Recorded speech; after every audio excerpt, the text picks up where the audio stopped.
research is about quantitative genetics in sesame. So we're in the lab trying to develop varieties in both genetically and agronomically characteristic that enable the crops to harvest mechanically with machines. We combine cutting-edge technology from the genomic and phenomic fields. Recently we published a paper in BMC Plant Biology that show our discoveries about flowering time and yield in sesame and their connection.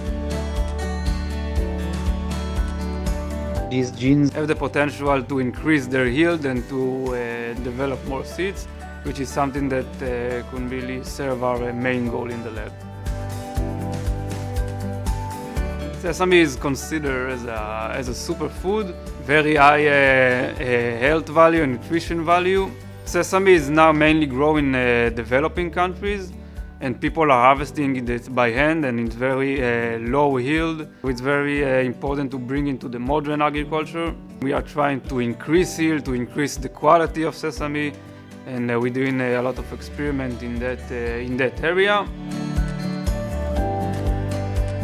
Sesame is a summer crop. It doesn't demand a lot of water supply, so it can be grown in arid and semi-arid regime with the minimal inputs.